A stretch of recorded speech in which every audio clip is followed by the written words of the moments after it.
Okay. All right, so there are a few key principles to story brand and to clarifying your communications framework. The first, most important, is that your end user is the hero. So it's who you serve, who works with you, the audience that you're trying to reach. And your organization, holds the position of the guide. Um, the next principle is that the brain has two critical functions. It is trying to help us survive and thrive in the world, and it's also trying to conserve calories when processing information, which leads to the third, probably most important principle in my mind as a copywriter, is that the clearest message wins. And we'll see this a lot in consumer data. The product that consumers will resonate with the most quickly is the one that they can understand the fastest. So that's a key principle that we'll weave throughout this process, making sure that your language on your websites, your marketing materials, your emails are simple, clear, and that it's giving someone a clear direction that you want them to take. Next slide, please. So why use stories? And this, as a writer, this is a question that is wonderful to me, and it's because stories and storytelling really activate us. And I know that in our spheres of work we use the word engage a lot. We do want people to engage with us, but we also want to activate them. We want to propel them into the action that we want them to take. We want them to engage with us. We want them to get our donor newsletter. We want them to sign up for our events and our webinars. We want them to do something with us. And stories are a really, really great way to bring people in. So as we know, stories are the language of humans. We've been telling them since the dawn of time. They really wake people up. They engage our brain.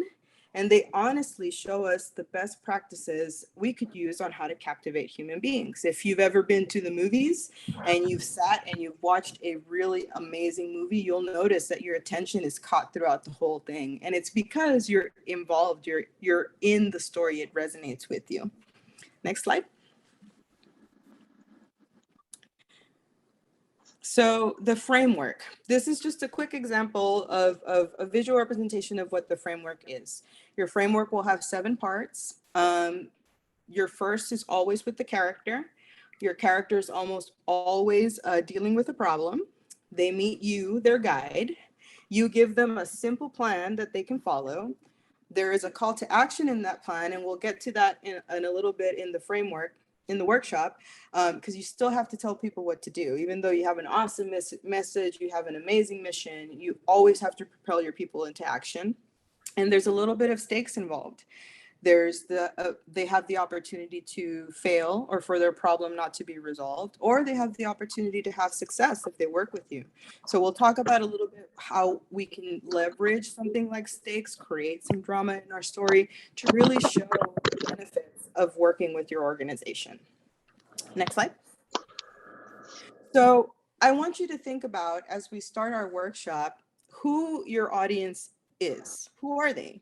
And what story are you and your organization inviting them into? Because that's essentially what we want to do. We want them to come into our story, to feel like they're a part of it. So what is it that you're trying to bring them into? Who are they, and what are you inviting them to do? Next slide, please.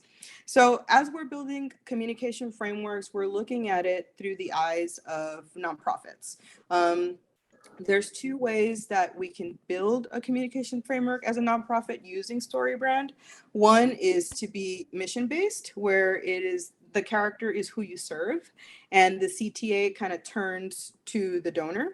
In the hero story, the character is the one who engages in the call to action. However, if we're doing a mission-based framework, we want the character to be who you serve, and then the CTA will be your donor or whoever it is you're trying to engage to help with your mission. If we're doing a donor-based framework, then the focus is always on the donor and what it is that they can do to help. So it's who you're trying to recruit, essentially, will be in that framework. Next slide. So let's take a look at how brands leverage this framework. And we'll start off with something very familiar, which is Star Wars. Okay. In Star Wars, we have our character who is Luke, and Luke is in a pickle. He's dealing with some stuff. And so when we talk about the problem, we're going to talk about it in three different ways: what they're dealing with externally, what they're dealing with internally, and what is the philosophical problem that they're trying to solve. What's the big picture stuff? So for Luke in Star Wars, he has to defeat the Empire. That's his external problem. His internal problem, the stuff that he's kind of dealing with on the inside, has to do with whether or not he believes he's a Jedi. Can he really do it? And the philosophical problem is in Star Wars, particularly, is good versus evil, the rebellion versus the Empire. So those are kind of the three things that Luke is dealing with. And at the end of Star Wars, the first George Lucas one, those three things, the external problem, the internal problem, and the philosophical problem, are all delivered when he defeats the Death Star. All of those things kind of get solved, and it creates this amazing moment for the audience because he wins. So because of those issues, Luke can't do this alone, right? Luke has to meet a guide, and that guide that he meets is Yoda. And Yoda has empathy for Luke's situation, but he also has the authority to really help him because he's been a Jedi for millennia, however old he is. He gives Luke the plan, which is to trust the Force, to really trust the fact that he's a Jedi. He's called to action to go defeat the Empire. And then we have that crazy scene where they're flying in the Death Star, and we're wondering, is he going to do it? Is he not going to do it? It could go both ways. He could lose and the Empire wins. He could defeat the Death Star and then have the rebellion have a victory. So that's how they leverage StoryBrand within Star Wars. That's how the hero's arc within that. In our next example, Hunger Games, we have a similar issue, but with Katniss. So we have our character who's Katniss. Katniss is dealing with all these issues as well. She has to survive the Hunger Games. She has to stay good and authentic, right? That's her internal struggle. And the philosophical big picture stuff that she's fighting against is tyranny or democracy. And just like with Luke, Katniss needs some help. She's not something that she can do alone. So she meets Haymitch. He's won the Hunger Games before, so he also has that empathy and that authority to help her win. Gives her a plan on how to get new sponsors. She's called to complete. And Katniss has those stakes as well. Is she going to fail or is she going to win? Right. So those stakes in that drama is really what gets us into the story. And we'll talk a little bit about that later, because we do want to discuss kind of failure and how failure plays a role. But what I want y'all to focus on is that image of success. What does that look like for her? What does that look like for who you're trying to serve? Okay, so those are some literary examples. Let's see how some brands are doing it in the real world. I'm in the insurance industry, believe it or not, and I really love the way that Allstate does it, right? So your customer is the character, right? They're dealing with a problem that's personified by mayhem. Oh my God, that actor's hilarious. He's in the bunny suit and the SUV. He's doing TikTok dances and causing all these wrecks and stuff. And that's really how they personified these potential risks and exposures that their customers are having. So they meet the Allstate professional, right, who is their guide, gives them the plan. You get a quote, that's your call to action, and then you have a happy life with no worries. Or if you don't get your insurance, right, you're going to deal with mayhem on so many different levels. So this is kind of just some examples of how StoryBrand is done out in the world, and how we're going to bring this into our own work in our organizations. Next slide. All right, so let's decide on your character. Are you going to do a mission-based framework for the sake of this exercise? Y'all can build this out later in your workshops in your own organizations. Or are we going to focus on donor-based? And let's remember the differences. So in the mission-based framework, the character is who you serve. And the call to action is going to be with either your donor or who you're trying to engage. I just sent you a link to a draft of the new landing page. I think she did a great job. I only have one comment, but I'm gonna let you look at it first. Look at the link.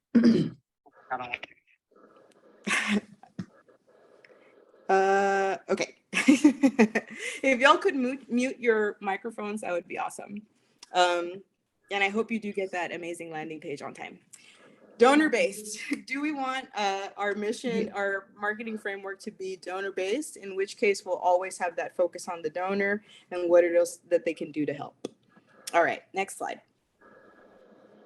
So here's where we can begin to take notes and really build that brand script, which is what you're going to use as the framework for your communication. So who is your character? We need a character in order to have a story. We need someone to relate to. So think about that. Who is your character? Who is the audience that you're trying to reach? And what are their motivations? So that's really what's going to get us into the story, is figuring out and having a clear picture of who it is that you serve or who it is that you're trying to speak to. So it's true with brands. You know, we have to define our customer and what they want.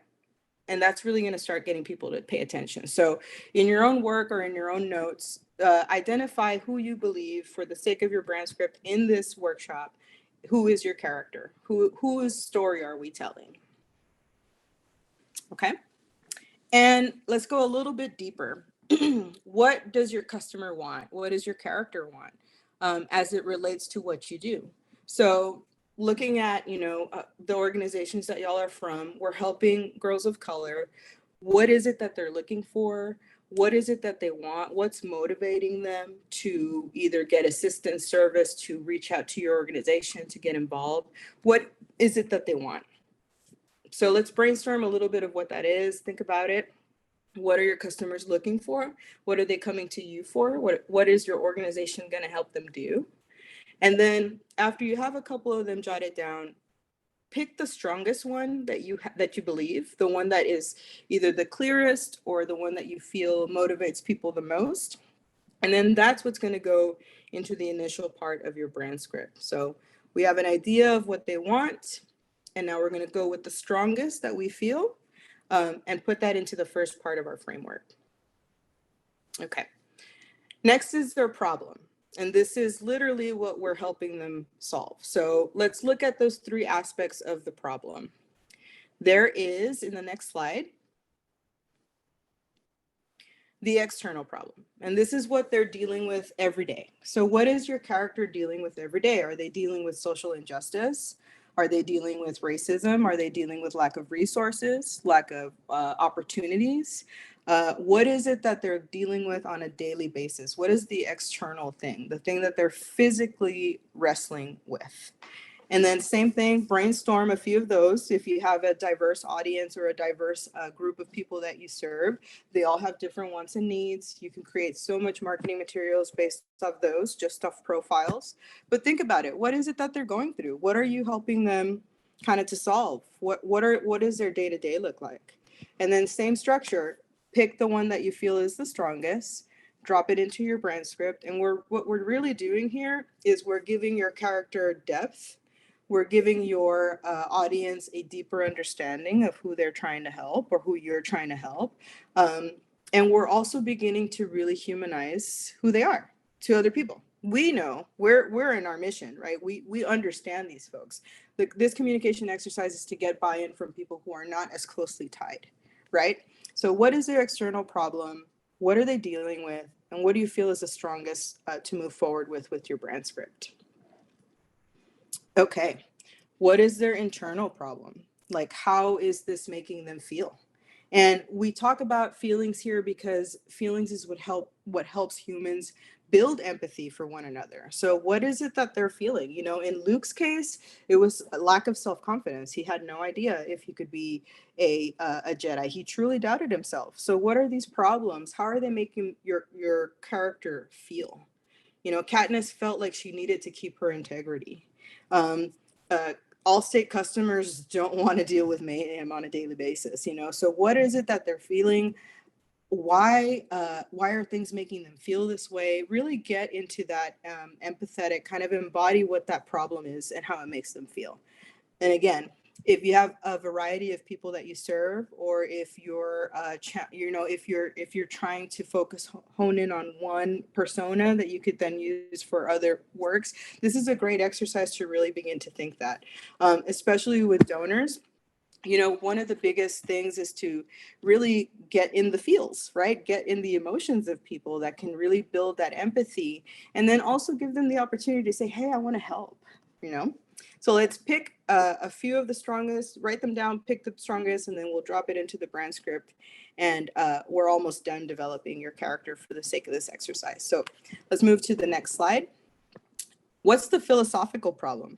What's the big issue here? What is the mission that you're trying to solve? You know, what is it that you're bringing to society as a whole? The problem that your character is facing with, why is that just plain wrong? And I know we have so much, you probably have so much information about this. Look in your grant language, look in your testimonials, look in the stuff that you have, because there's some gems in there. There is a reason why you were drawn to the mission of your organization. There is a social component of this that we want a better world for girls of color. So really bring that in there. They're dealing with something on an external level, their day to day. It's making them feel all sorts of ways, and there's an injustice about it. Why is this just plain wrong? So there's a couple of philosophical things that you could jot down in there. When it comes to your marketing material, you don't necessarily need to include all of these. Some people really like to stick to the external problem because that's tangible sometimes. But the philosophical problem would be something that maybe you could use with your donors at large or people that you're in talks for funding with, because I think that really kind of just frames everything for you. And if at the end of your marketing materials, you can deliver on those, kind of like when Luke destroys the Death Star, he gets his confidence. He fights that war against good and evil. You know, he delivers on all of those things. It just makes your message a lot more powerful. So problems, really, really effective, very good if you can hone in on them. And the more tangible you make them for your audience, like they can see them, they can imagine them, maybe they can go out and touch it, the more powerful your narrative will be. Okay, next slide.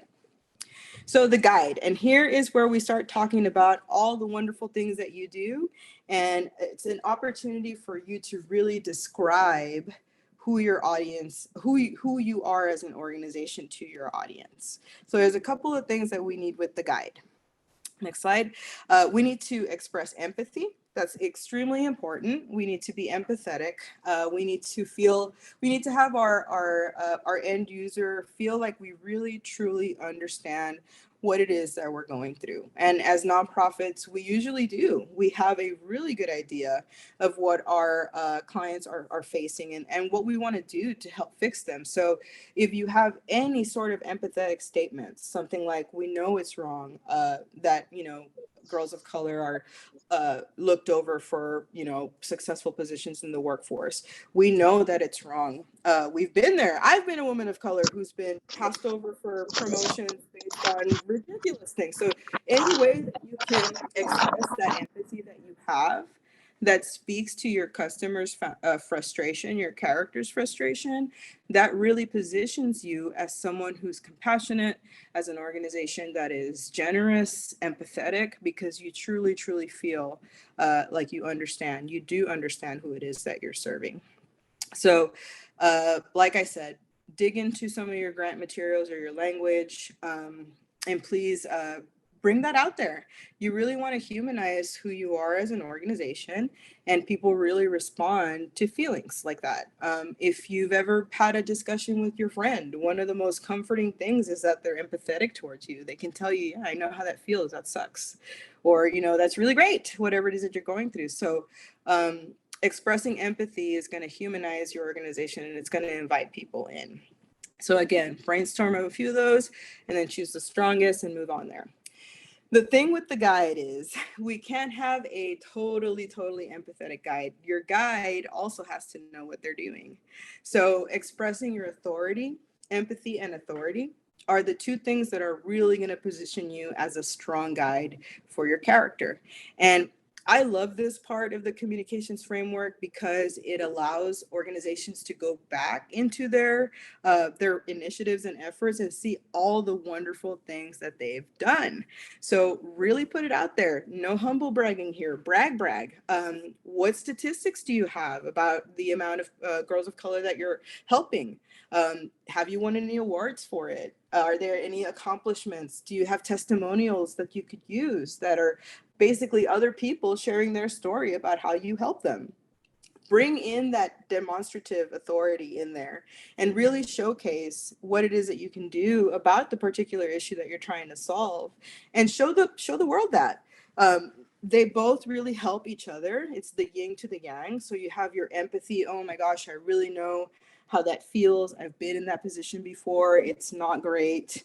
And then your authority. And I also, because I learned from that, have all of these resources that I can give you that show you that I'm the person or I'm the organization that can really help you solve your problem. So as a guide, you must have that empathy, of course, and then you also have to have that authority, because it really demonstrates your competency. It shows people all the great things that you've done for your cause, and it makes people understand, hey, these are the right people to do this type of work. So awards, statistics, all that good stuff, put that in there, and that'll be part of your brand script as well. And then the plan. The plan is very, very important. So we can have a character and a beautiful story, but without letting them know what to do, your audience won't know how to engage with you. So giving them a plan is a really good way to do that. So the plan is very simple. StoryBrand recommends a 3-step plan because 3 is easy to remember. And if your organization's process is a little bit more complicated than that, I would say adding a 4th step is okay. But after we add 5 steps, the brain kind of starts turning off and thinking, okay, that's too much work for me to do right now. So even broad strokes would be really good in your plan. So what are the 3 simple things that your audience can do to engage with you? And it could be simple. It could be something like, visit our website, download this form, and someone will call you within 24 hours or whatever that is. For example, in my work, we sell subscriptions.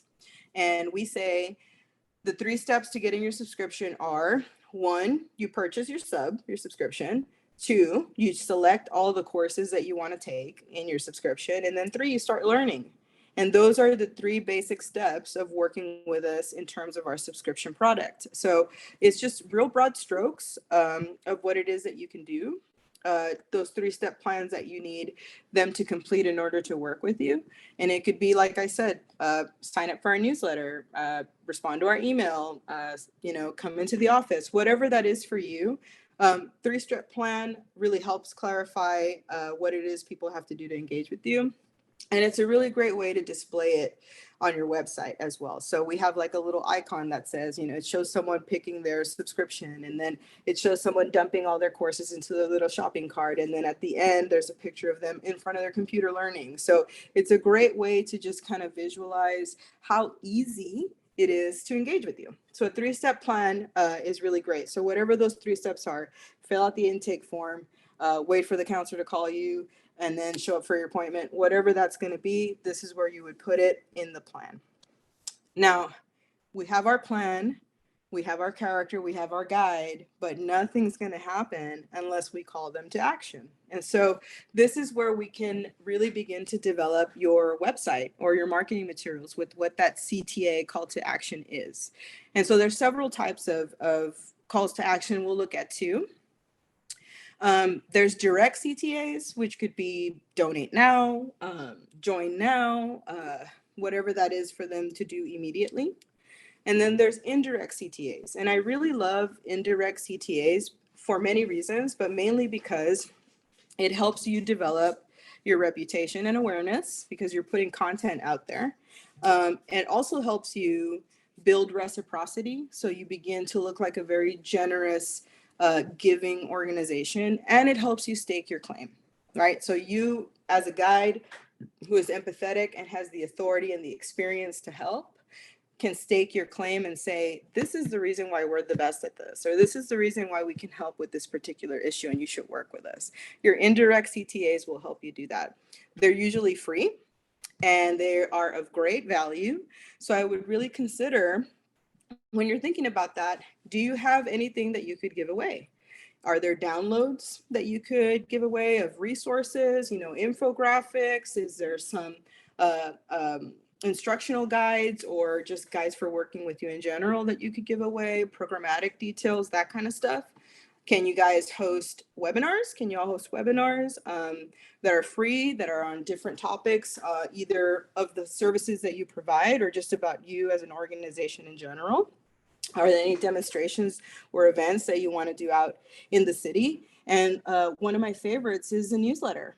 A newsletter is a great way to tell people who you are, what you're doing, give them an opportunity to engage with you in some way, be it by emailing you back or by subscribing.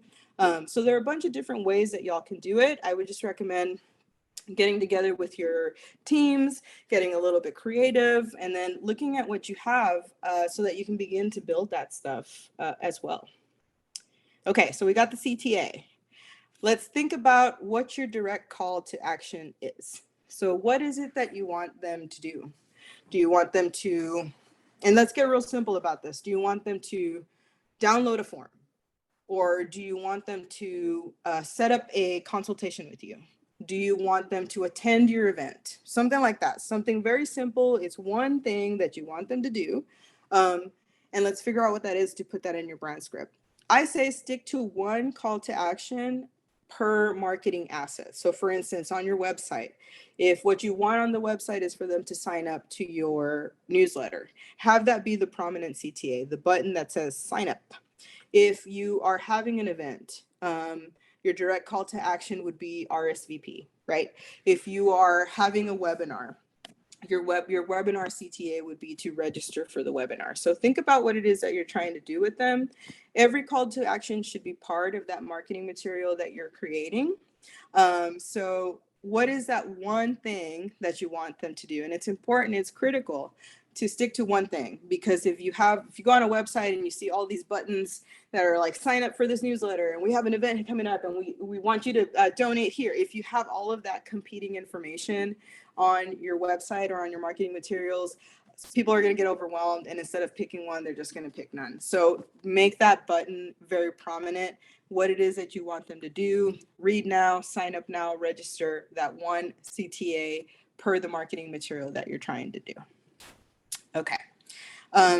Think about your effective transitional or indirect CTAs as well. What is it that you want them to give them?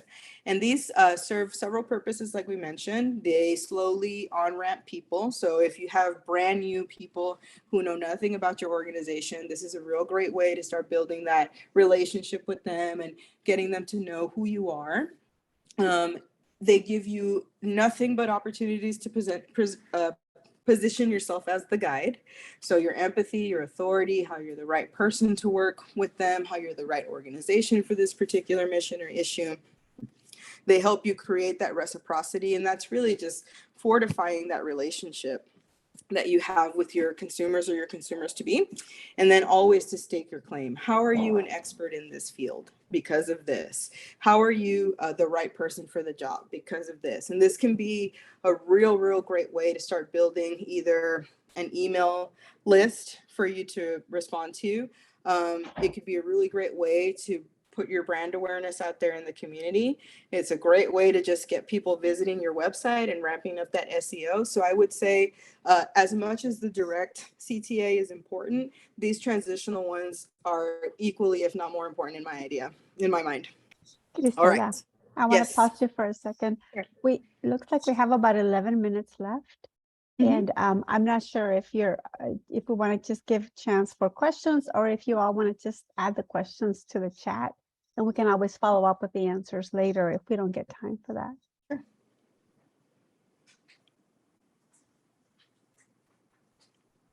So we can take questions. I think I'm just about done. We can take questions right before the checklist, and then I'll go through the checklist and email that to everybody as well. I just wanted to give you a time check. Oh, thank you. Alrighty. So calls to action. All right, next step.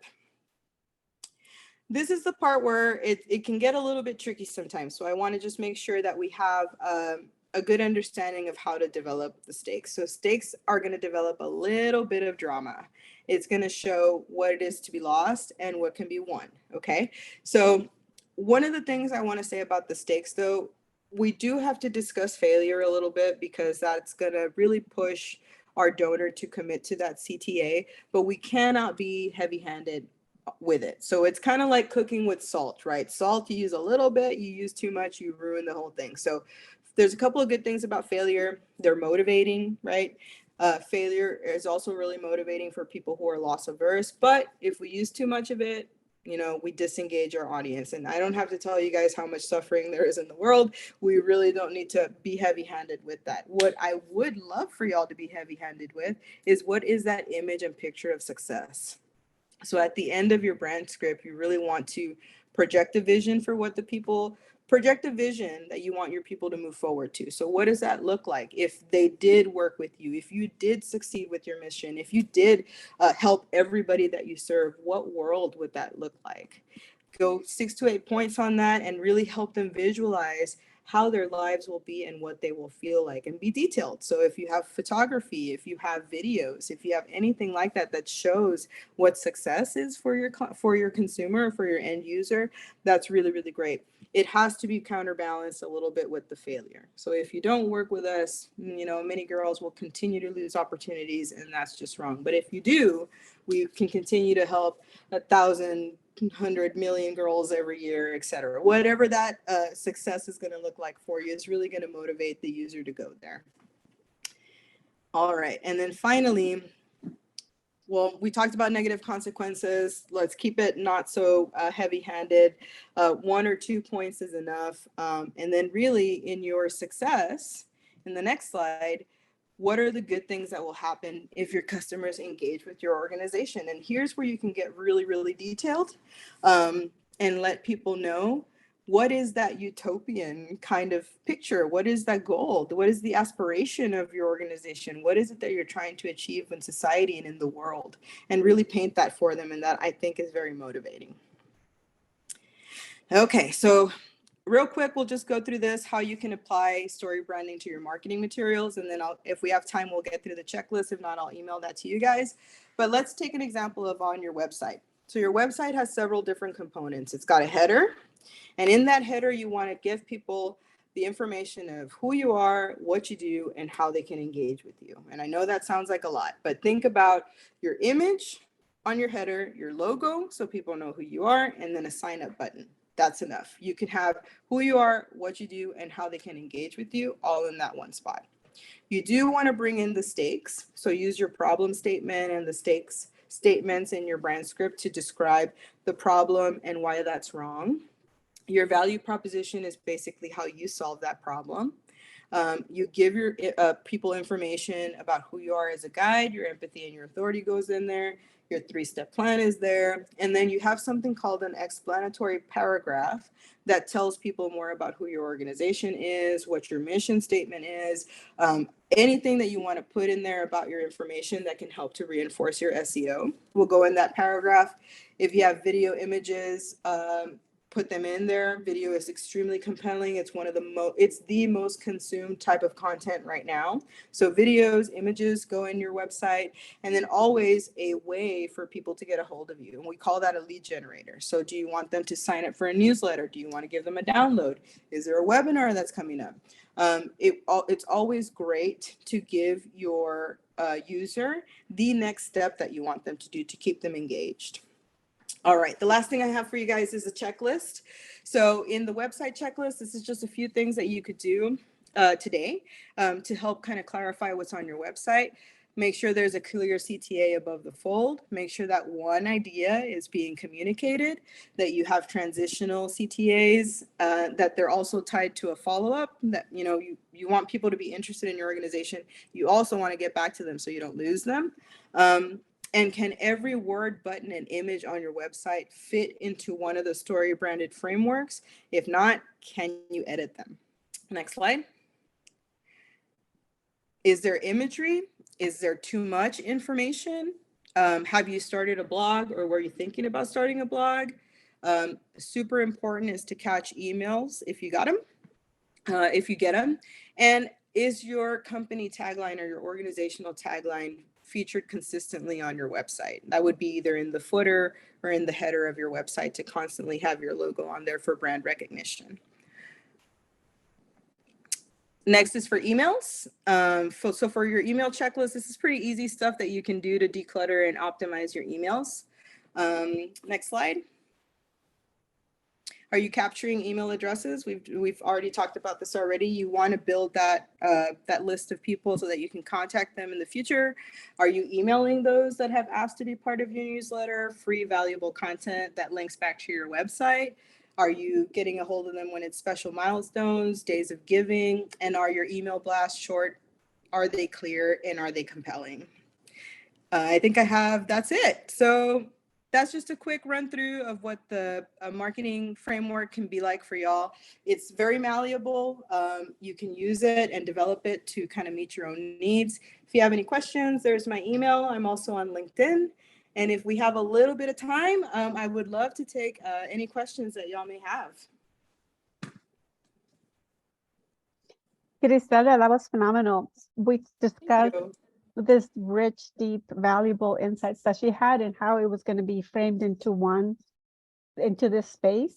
I think you did an amazing job. So that it was a little bit fast. I think we all needed time to like actually process. So that's why we will be sending this out for you to map it out. But yeah, let's any questions that you may have, just unmute yourselves and please feel free to ask. We have a few more minutes left.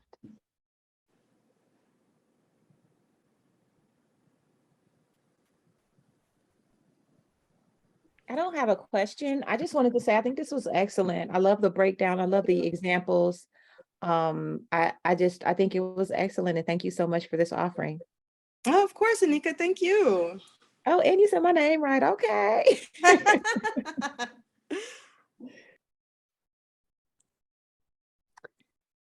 Lisa, do you have the link to the survey, or you all will get, if you on the app, you can do a survey, or just type in any feedback about what you thought about this particular workshop. And if there's interest in Grant Makers for Girls of Color offering more of these types of workshops to help you and support you in your communications, reach out to me directly, reach out to Lisa, and let us know, and always here for you all in any way that we can be. So, well, thank you so much, everybody. And like I said, my email's on the slides. I'll share all of my materials. And if y'all want to find me on LinkedIn, I'd love to connect. Thank you all so much for being part of the session. And I hope that y'all got something out of it. I love StoryBrand. We use it in my work and in practically everything that I do. And the results really are phenomenal once you can clarify your message. So good luck. I appreciate all the good work that y'all do in our communities. And this was amazing, Josefina. I love this. Thank you so much, Griselda. Yes. If there, we're going to stay here for a couple more minutes in case there are any other questions, and we are capturing all of the emails. If you added your email to the chat so that we can follow up with the spreadsheet. We'll also have this recorded and placed probably in our website or on our YouTube channel so that you can go back and slow it down. I know I will be doing that, Griselda, because Sure. you brought so much detail to all, so much information. I need to break it down and listen to it. Hopefully whoever missed it can come back and rewatch it, or you're all welcome to do that. Any other questions or comments? Actually, we welcome comments. I'm seeing in the chat here, this was wonderful, helpful. Thank you. A lot of interesting and helpful. This is great. Thank you all for joining us. And we still have a few very wonderful elements to our convening. So it's just great to have you all here, and take a break to get some fresh water and stretch. And we'll see you all in the next event.